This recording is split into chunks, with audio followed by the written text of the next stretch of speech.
Hello, my fellow YouTubers. This is Roy back again.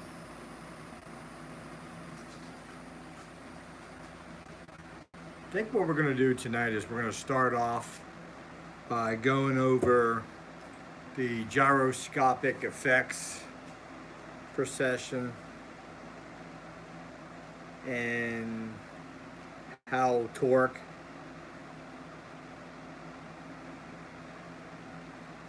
is applied through force. And we're going to design something that should give a lift.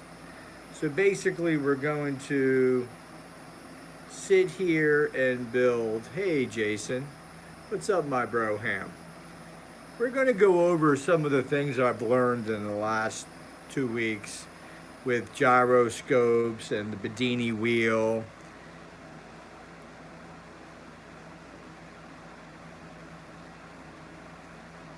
Hello, hello. We're going to go over some of the things that I've learned and took notes of. And this should help design a perfect, I'm going to call it,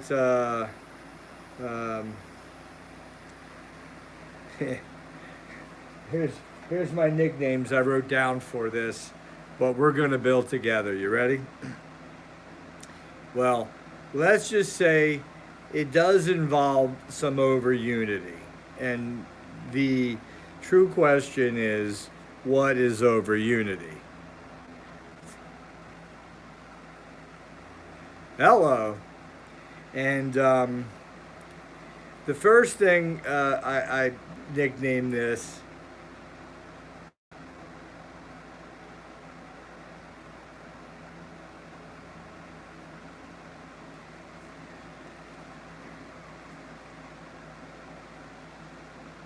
hello, hello. Hey, Cool Picks.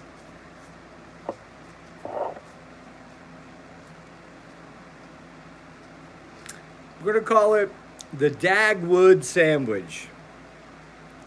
And why are we going to call it the Dagwood Sandwich? Well, there's certain things that it's going to involve. What's up, Vincenzo? Hello, Angel.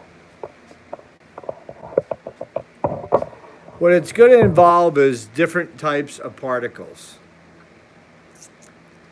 And what it's really going to boil down to is the orbital attribute of the particle and its orbital speed and also its orbital rotation. Why do I bring that up? Because this all comes down to one, knowing your elements, knowing the structure of the particle, which way it spins, how it orbits, its momentum, what torque. It does create precession. And remember one thing.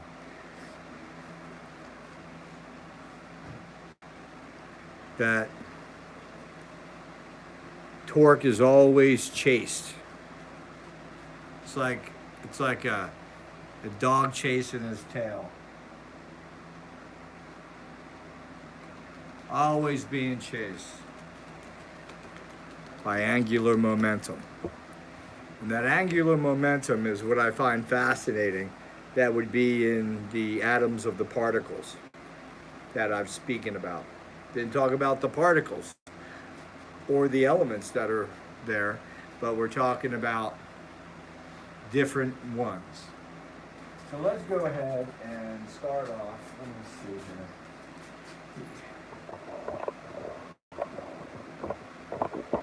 Yeah, you got that right, Angel. And that to me would be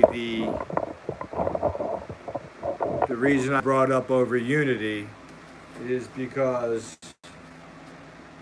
a dragon chasing its tail is a lot different than a dog chasing its tail, and that's different than a chameleon chasing its tail. And there's your orbital spin. Got your orbital spin there going on.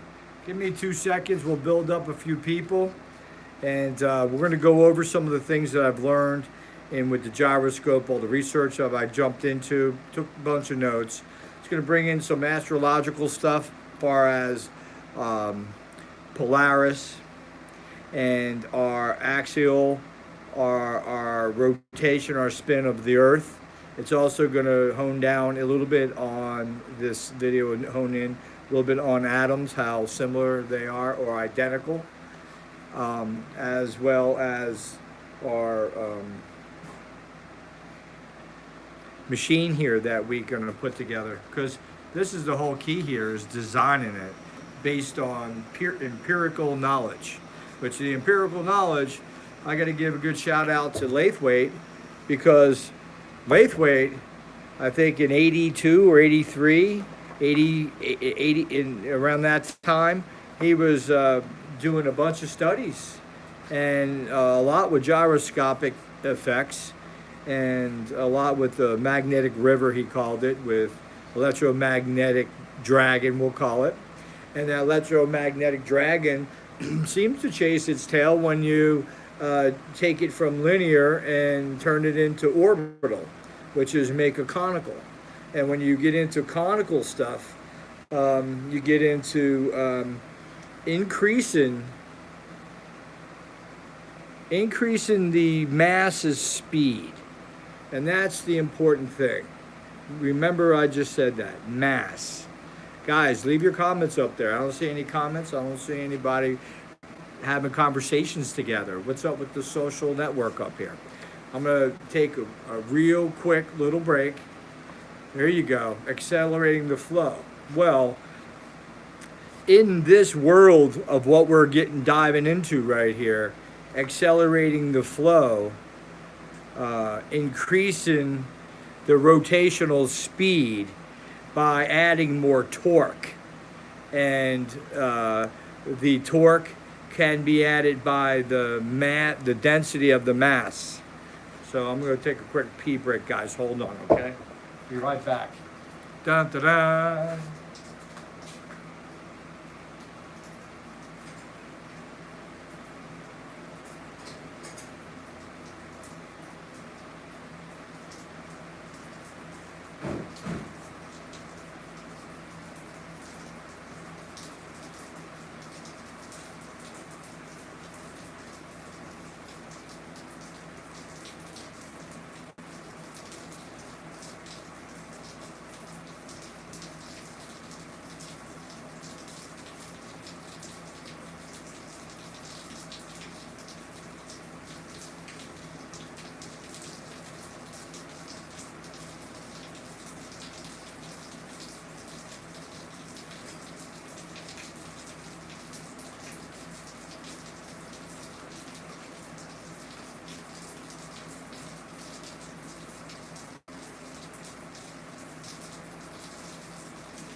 Made it back, my brohams. What are you guys talking about out there?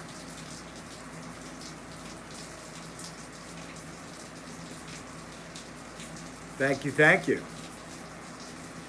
Yeah, I it just started downpouring, and I'm checking to make sure the windows are up in the cars.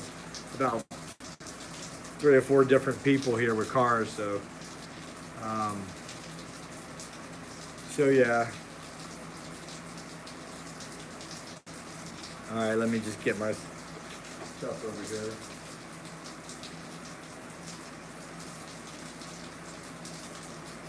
I gotta feed Vinny. Hold on, guys.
All right, let's get to this. So let's start off with the gyroscope. In regards to the gyroscope, let me see what you guys can see. You can see the paper. Good. In regards to the gyroscope, so far what I've learned is that, can you see guys see that? You guys see the writing on that? Did you see the writing on that paper, or is it just white to you? It's just white, right? You can't see that writing? All right, so in regards to the gyroscope, we're using the right-hand rule. So basically, take your right hand, and the way that your fingers are going is the force down that you're turning the wheel. The axle part is your thumb, and it's where the torque is. Now, where you have the force going down, you'll have angular momentum. Force going down on the tail side of this 90 degrees from this axial, you'll have angular momentum. Angular momentum is always chasing the torque. So there's your dragon. There's your dog chasing the tail. So there you have something that could get out of our box that we have, that is all this energy issues. I think right there is the fact that you could go out of the envelope into another, pretty much a dimension of a generator, and you could maybe utilize the torque. But this is the key important thing. I guess I'm gonna have to lower you guys because I want you to see what I'm writing. Let me get you down.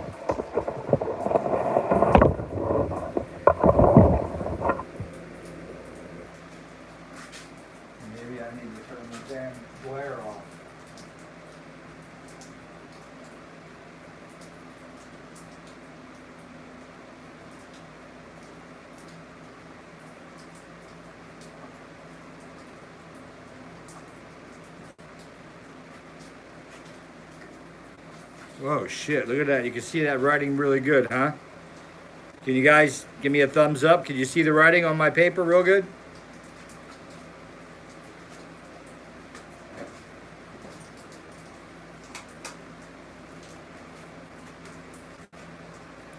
All right, here it goes. I can't see the video being made. You got it, Baron? All right, good. All right, so a few effects that I've seen with precession is when I spin it, the force away from me, the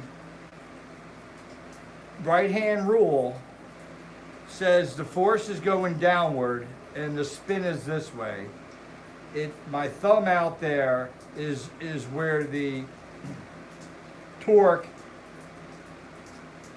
no, where the torque is, and out here is where you have your orbital spin.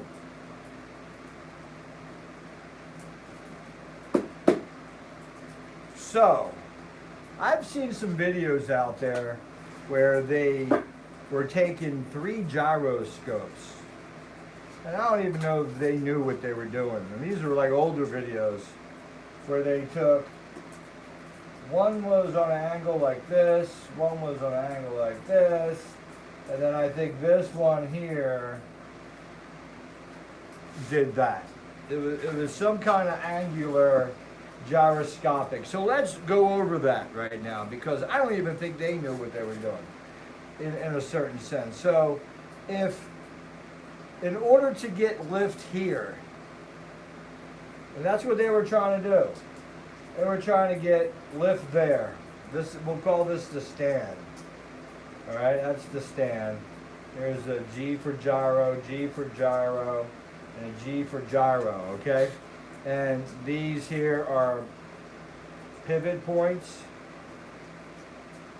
Okay, so these can pivot each way. And then this one can pivot up and down, okay? So these two will give rise to this one. So let's talk about what I was just mentioning about the right-hand rule. So if this was spinning this way, hypothetically, okay? So that means we are, nope, wherever the shaft, this is a good one, because I just realized what's going on here.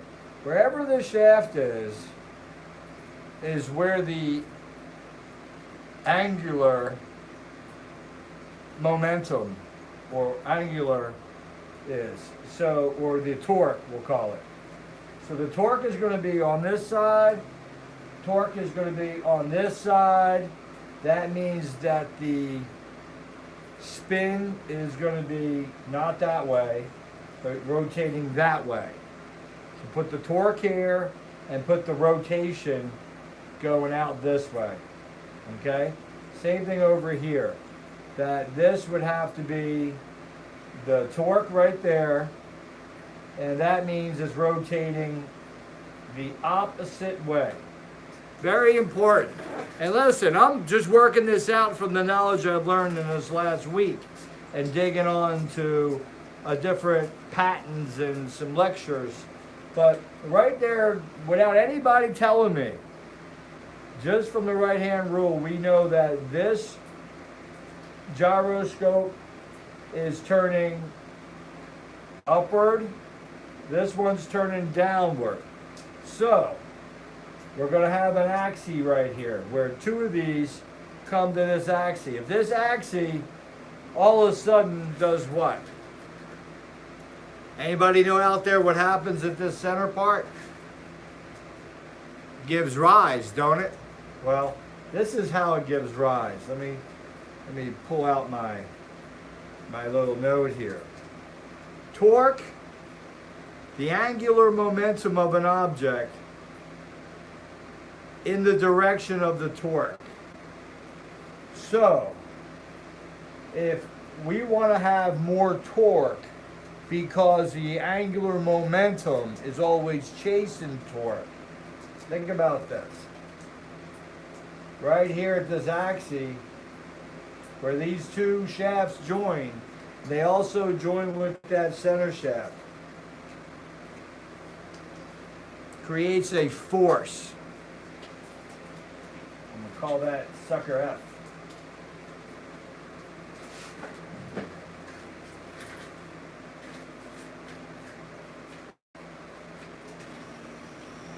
Let's go over to this gyroscope. So what direction do you think this gyroscope's spinning at? Because it's this gyroscope here that's going to give rise to these two spinning. But what we did up here, by turning these, we didn't get into RPMs yet, But by turning that disc and turning that disc the opposite way, what we did is we created a force downward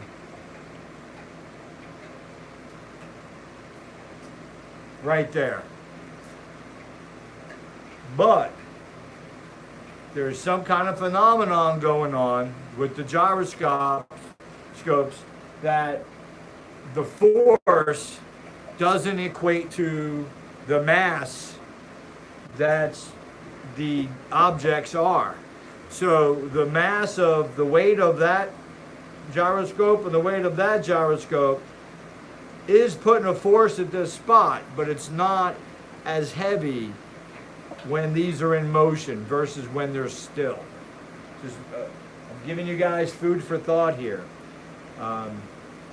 The important thing here now to get lift would be this guy.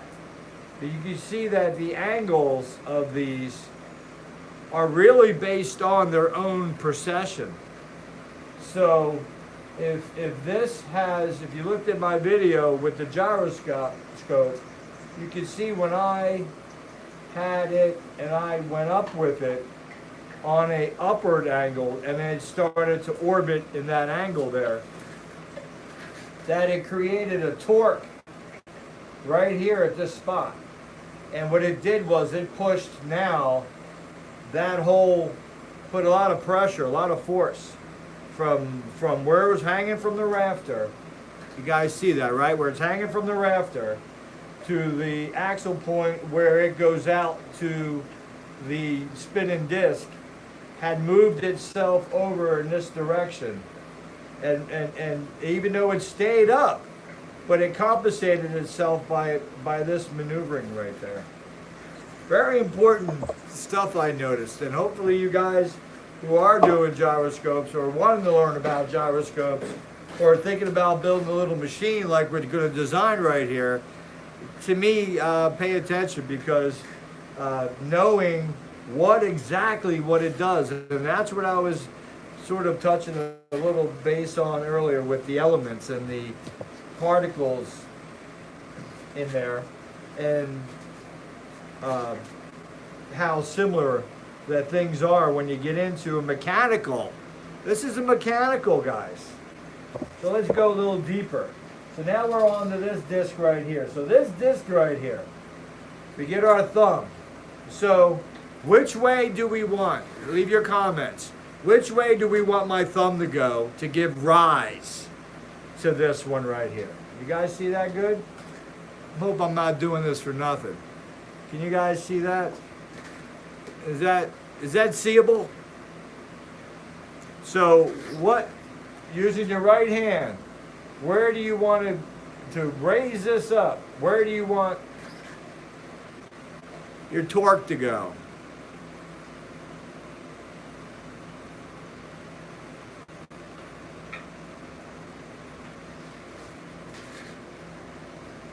So, if we spin, you got my thumbs up here, fingers. So if we're spinning it this way, the torque is winding up right here. Why do we want torque there? Let's think about this. Would we want torque at the bottom or going upward? So right now,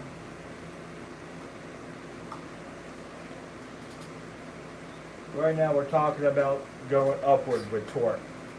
So that means at a 90-degree angle of that, we're going to have the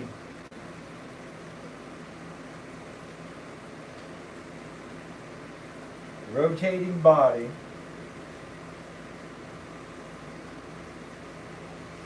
that angular momentum. We're going this way. We're turning it counterclockwise. That means we'll be spinning in a rotation that way. Your points between that rotation of the angular spin momentum and the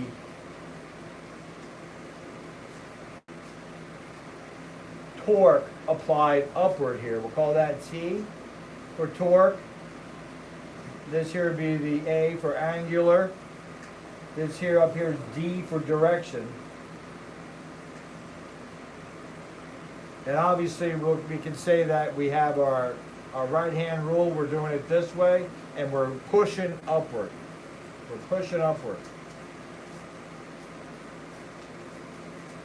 Now if we were to take our hand and put our hand down and turn it the other way, you will also get precession, just like I showed in my vortex, the opposite way. It'll still come out in different angles. Same with this one, different angles. We'll have to talk about the third element here, which I'm calling it, which is orbital speed.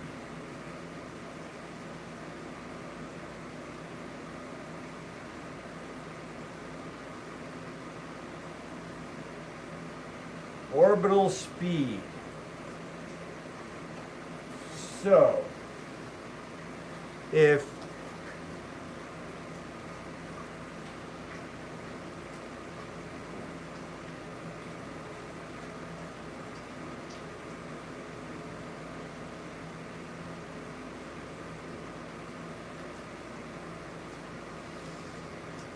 we get into speed, I want to kind of bring up a little something I read on a patent that was, or something, it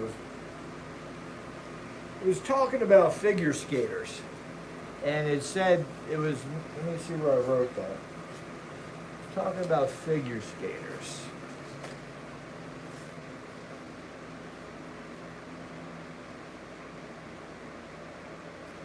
So, with the figure skaters was a way to increase the rotational speed was in comparison to a figure skater. How they start off spinning and they have their arms outward. So they create a larger Coriolis effect about themselves, okay? And think about what's going on when you see a figure skater spinning.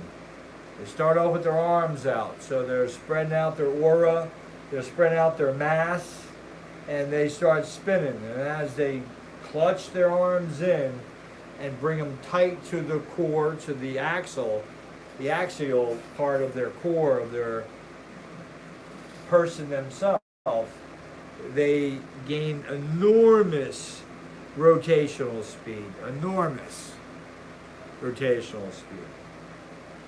So with that in mind,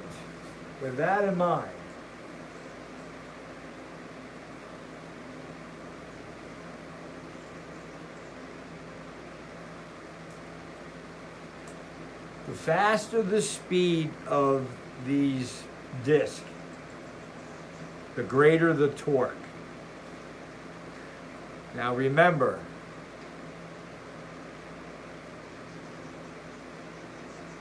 angular momentum, just like the figure skater's arms out, that's why the arms were out, gets expanded as you add more torque. And that's the key important thing here, I believe, is that when you add more speed,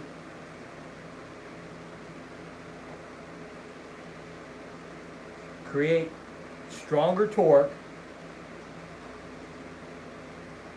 which therefore creates a bigger and stronger, bigger meaning it goes out further.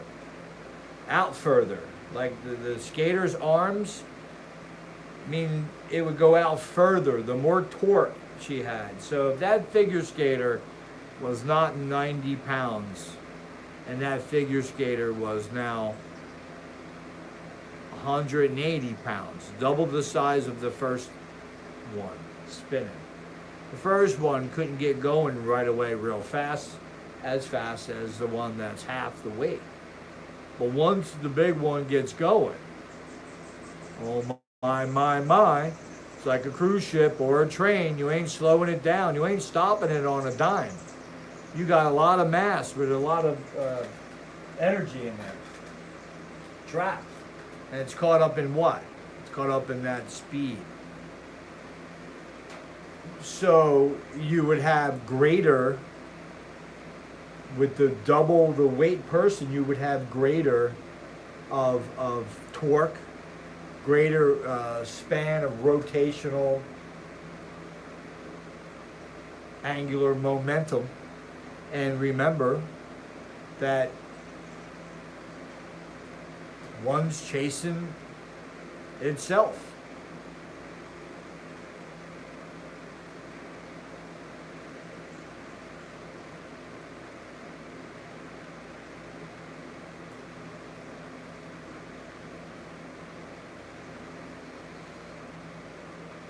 The other thing that I noticed that was pretty fascinating, before I did that video on the gyroscope,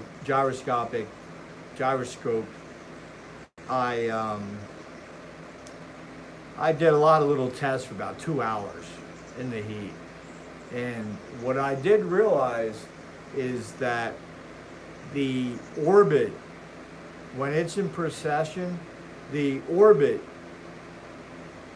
regardless of what direction the orbit was, the orbit picked up speed when I added weight to the other end of the angular where the torque is.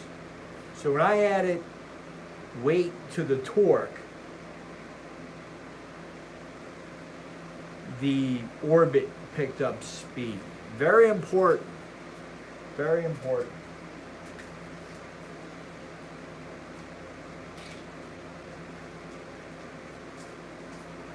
So on that gyroscope, with the 3 gyroscopes here, this middle one here definitely is the one that's given rise to these 2.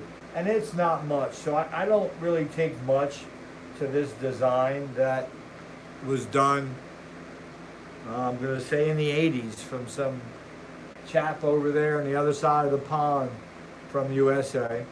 And he really got into it, and he did a really great job on building it mechanically. It was a beautiful device. I forget his name. You guys might have seen the video.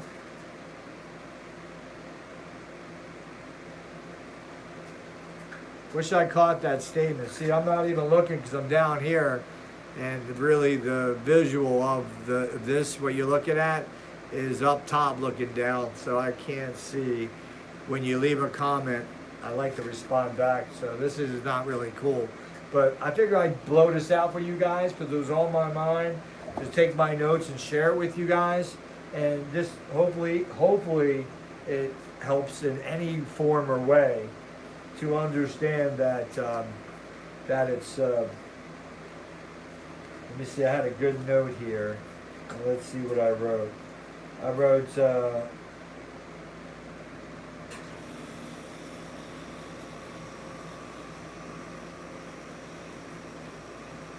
So you got 2 kinds of angular momentum we're dealing with here. This is my notes. One is a spin and one is orbital.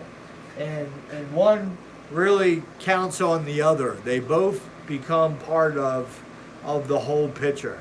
It's not really one. One needs the other in order to have this gyroscopic, this precession.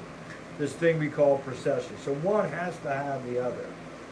And what I wrote down here is the total angular momentum of the object is the sum of the spin and orbital angular momentum. Let's say that again. The total angular momentum of an object is the sum of the spin and the orbital angular momentum. So what does that tell you? The orbital angular momentum of a particle where the constant of a proportionality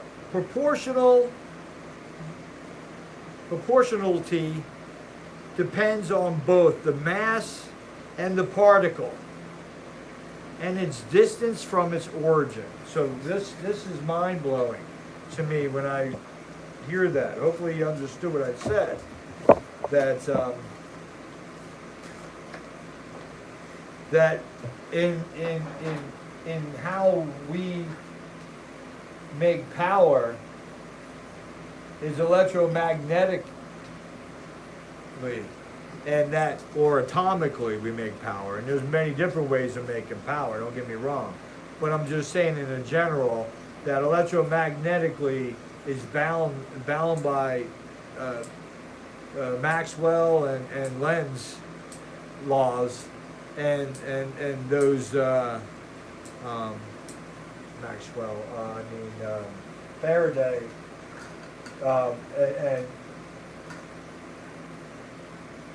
and those laws, and Faraday, and I love my buddy Maxwell. He's my ether guy. Comes down to visit once in a while. But anyway, so the lens effect and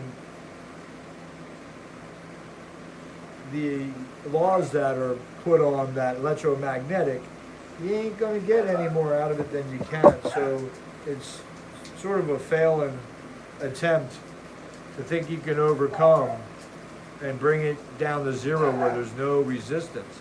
Because you also are dealing with loss in the process, in your circuitry.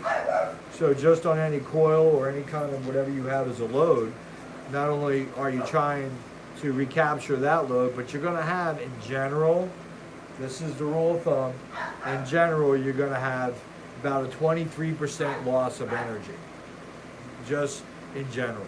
Then you have to deal with trying to recapture that, plus you're trying to recapture the energy you're using on the load to bring back. So there's a lot there to have to go after. The gyroscopic effect, to me, seems to open up a kind of another dimension, in a sense, because of how we think and how we look as the mass of people to run our houses, or to communicate, or to even pay our bills and all that stuff, the internet. It's done in a primitive way, and it's done to where it can be influenced or challenged. So the only way to protect that would be to go into another dimension of use of different power that's not traditionally in the empirical data or knowledge that mankind has, the empirical, meaning that all the data that man has and knows and stores and writes down, which all of us right now listening to me has the availability to get all that data. Now, obviously, I am aware of the data we can't get a hold of, which there's a whole big list of that data, which would be military stuff, which would be stuff that's kept silent, I'll call it. But we don't need to go there. But we can say we, as garage physicists, or people who love to get into their own experiments and what they're going to read, or even just read about. If you read about gyroscopic effects, it really branches out to way more than just a toy, or way more than something that'll turn and make torque to turn electromagnetic. Because now you're still tying in, as an anchor, you're tying in the old way and trying to get out of the old way and go into a different dimension of way of thinking on power. So, cool stuff here. The important part of this, that the reason I brought up the elements was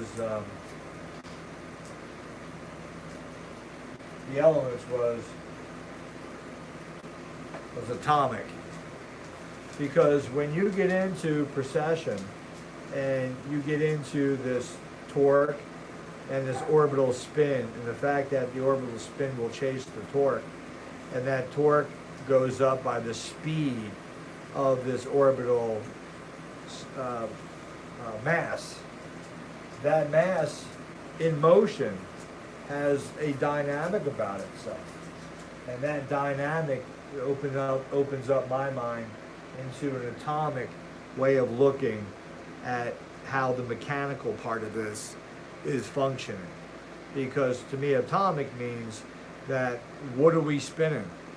So if that's an iron disc or aluminum disc or a copper disc or a plastic disc, whatever you're spinning is already going to have its set laws on the way it spins, its position of where it spins, its orbital tracking or orbital pivot points, or I guess you can call it coordinates. It's orbital coordinates, because it'll have a vector going through the axial part of that atom, and it'll have a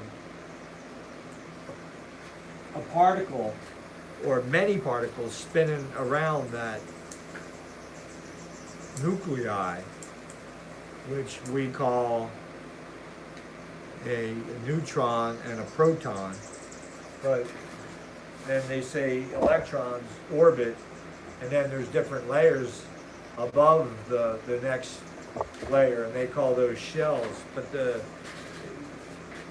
part that I think that's good and basic and okay, but the part that I want to bring into the table with that is that you can start looking at mass or material in that way as well. And I think it opens up your mind to develop and think of things that are way out of the box, guys, because we're going to take over the corporations by being able to have the public, the mass of the people, be smarter than just dumbfounded people who don't care or it don't matter. So out of sight, out of mind.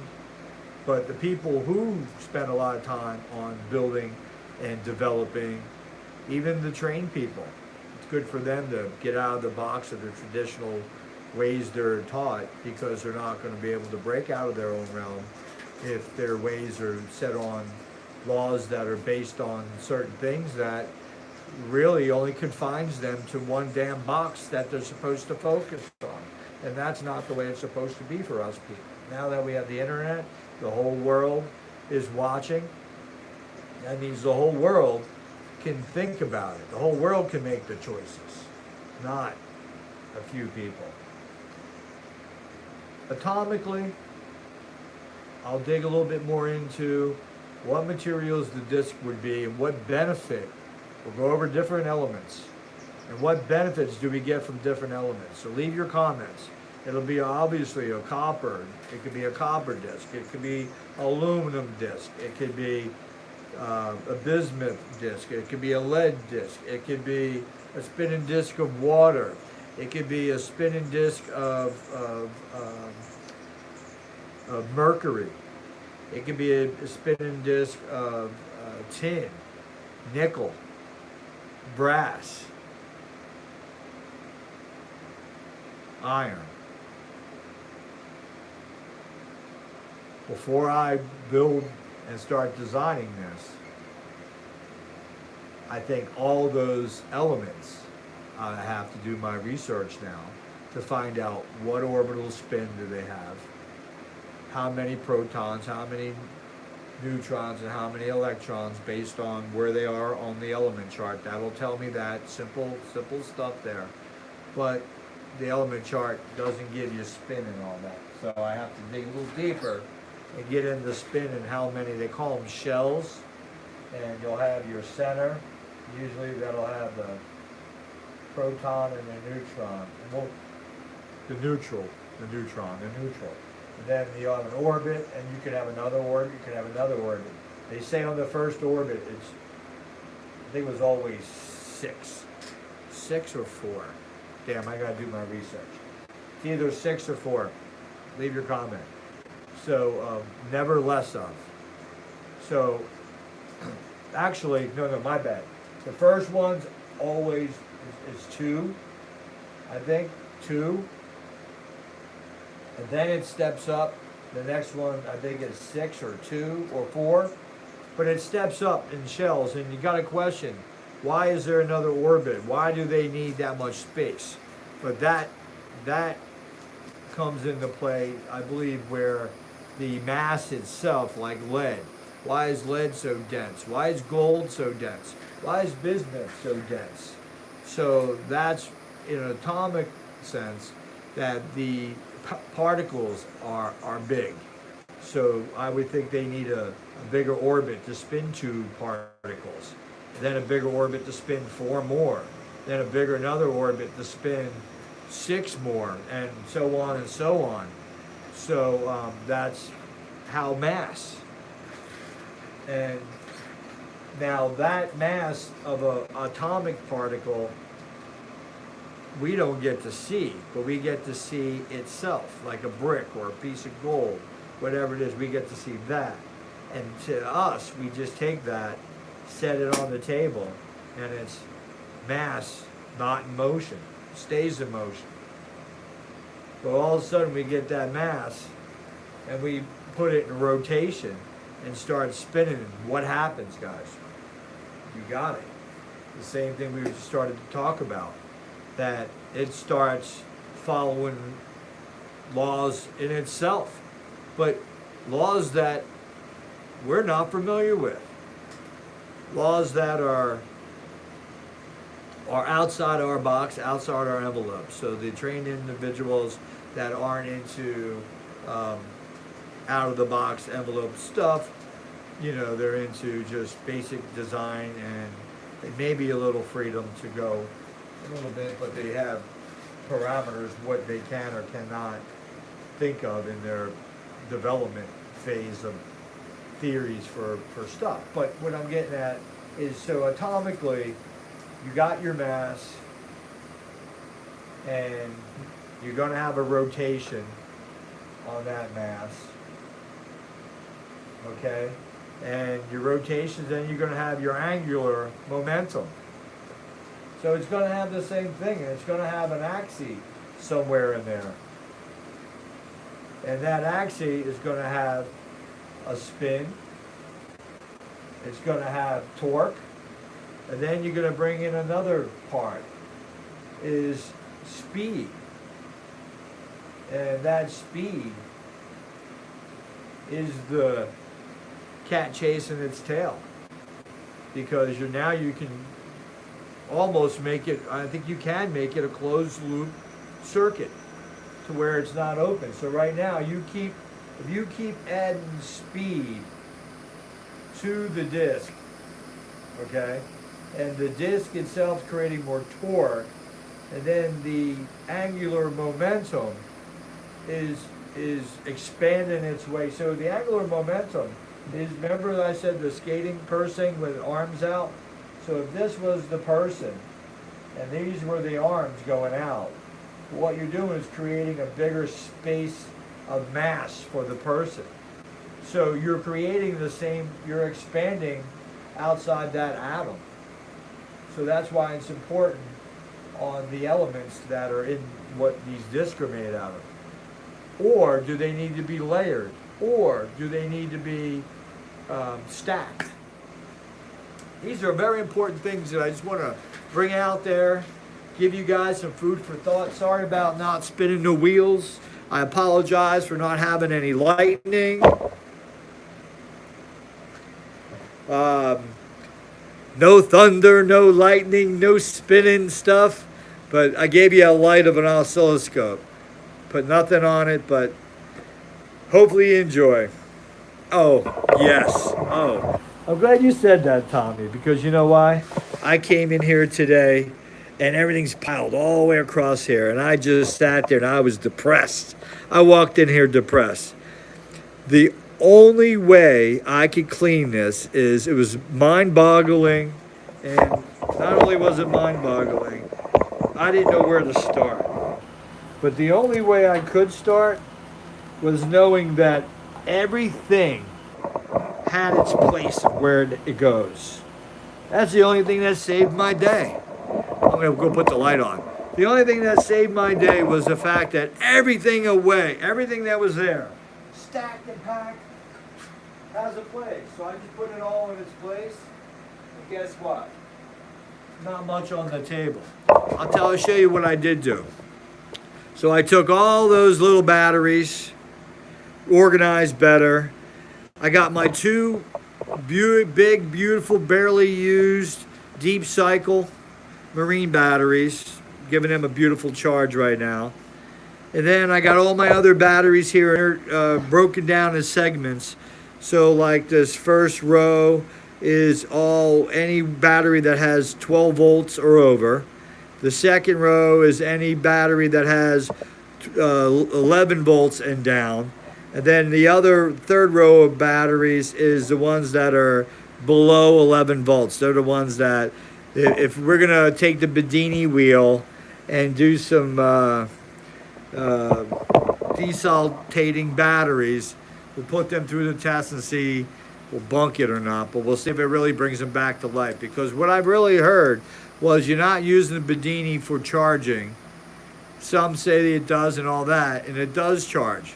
But it's better off to shake off the plates and whatever accumulated on the plates in the battery, which is why the battery was going bad anyway, and to shake it off, which is what that high pulse rate does, and then put it on a regular battery charger and charge it, and it should hold the charge and should act like it's supposed to. So we're going to do a couple little videos, or one video on that, and put that to the test. We'll show exactly. The other thing is I wanted to bring in my big deep cycle batteries. I also have my different gyroscopic sizes. I got my 2.5 pound, my 5 pound, and then I got my 10 pound. Yeah, it's shaking off whatever's inside that electrolysis that's going on, that where the battery has one side higher potential than the other. That's pretty much it. Yeah, so anyway, 52 minutes of talking. I guess I talked my ass off to you guys. I'm just having fun here. Shop is clean. I did want to bounce a little bit back into the Bedini, but the gyroscopic whole momentum, torque, the whole thing with the atoms, how it's similar, how the planet, our planet, how its axle shifts back between Polaris and what was the other one? I forget, but Polaris is one. We're in Polaris right now. It's like every 45,000 years it'll swap. Yeah. So you follow Mother Nature. And I think the answer is in Mother Nature. You just got to ask. And if you're hands-on like myself and like you guys, and you gotta be able to get outside that box, because in the high frequency, I'll say, is good. High frequency, high voltage is good. And Tesla figured out how to take the same effects as what we're talking about here in an electromagnetic way. He was able to do it in an electric way. He was able to create the whole thing. And that's where I believe you start digging into what I was talking about earlier. The atomic side is where you're almost creating your own atom. And you're doing it and using a high voltage, high frequency, ripping like Tesla's hairpin. I always looked at Tesla's hairpin. We got to do a couple videos on that. You guys are going to love the hairpin. The bottom side of the hairpin, do not touch. You're dead. It should have X's with skeletons on it. And they're just two capacitors. On the top side of that hairpin is the dielectric side. That dielectric side, as long as you don't have the pressure up high, you can touch or put your finger near it. You can light up a light bulb. You can light up many light bulbs. But what it does something special is, on the dielectric side, if you short it out, it gets more vicious. It makes the spark gap itself down bottom on the bottom side of that. Hey, William, on the bottom side of that Tesla hairpin, he figured out how to shred through the ether and how to get to the next dimension. And I know, reading his patents over and over for 7 years now, that he was able to take it from electrostatics into a whole nother dimension, for real. He was able to just shred through the ether, and that what I've noticed is you don't look at one of Tesla's patents, you got to read them all, because a lot of them are part of the circuit in one whole. So if you look at all the patents he has, you got to start picking out the ones that create a circuit that gets you there, because that's what I believe is the hidden secret of the Tesla patents. Is the biggest secret is that certain ones in a certain order create this circuit which gets you cutting through the ether, and it's all done in due part of that one thing he called the Tesla hairpin. It wasn't called hairpin, it's called harpoon, because that thing cuts through the ether like a harpoon, and the only way you're going to get through the ether is you got to harpoon it through, and you're going to do it that way. And if you guys haven't seen or even looked at the Tesla hairpin, it's amazing. You got to look at that. And one more thing before I jump off is that I wrote one more thing.